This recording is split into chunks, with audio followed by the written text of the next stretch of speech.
Friends, మార్కెట్లో ఇవాళ టమాటాలు అగ్గువ కనబడ్డాయి. ఇక మనము తెలిసిందే కదా, ఆవులకి వేస్తానని. ఒక 4 కిలోలు కొన్నా వాళ్ళు 1 కిలో ఫ్రీ ఇచ్చేసి, నన్ను చూస్తే 1-2 కిలోలు ఫ్రీ ఇచ్చేస్తాను. నేను ఆవులకు ఇట్లా కోతులకు వేస్తాను తెలుసు వాళ్ళకి. అందుకని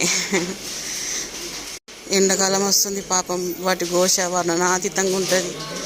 నీళ్లు దొరకక, గడ్డి దొరకక వాటిని చూస్తేనే బాధ అనిపిస్తుంటుంది.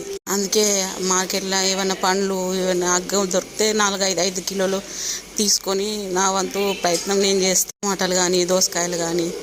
మరి ఫ్రెండ్స్, మీరు కూడా ఎండాకాలం వస్తుంది కదా, పిట్టల కోసం వాటర్ పెట్టండి. బయట కోసం తొట్టిలలో నీళ్ళు నింపి పెట్టరా ప్లీజ్. మా నిజామాబాద్లో అయితే రోడ్డు విస్తరణ పనులు జరుగుతున్నాయి. పొల్ల అయితే రోడ్డు దాకా తవ్వేసుకుంటున్నారు. ఇంతకుముందు కొంచెం ఖాళీ ఉంటుండే జాగా, రోడ్ల పక్కటి గడ్డి తింటుండే. ఇప్పుడు అవి కూడా లేవు. వాటికి ఎండాకాలం ఎట్లనో ఏమో బాధ అనిపిస్తుంది. అయితే పక్షులకు బయట వాటర్ పెడతారు కదా, కేవలం మట్టి చిప్పలు మాత్రమే పెట్టండి ప్లీజ్. ప్లాస్టిక్ దాంట్లో పెట్టకండి. అవి వేడికి గరం అయిపోతాయి నీళ్ళు. అది కూడా జీవే కదా, వాటి ఆరోగ్యాలకు కూడా మంచిది కాదు. ఇన్ఫర్టిలిటీ ప్రాబ్లం వస్తుందట. అందుకనే నేను మట్టి చిప్పల పెడతా. సంవత్సరం అయితే పిచ్చుకల దినోత్సవం చేసినాను కదా, ఈసారి కూడా చేయాలనుకుంటున్నా. సక్సెస్ అవుతుందో లేదో చూసుకోవాలి.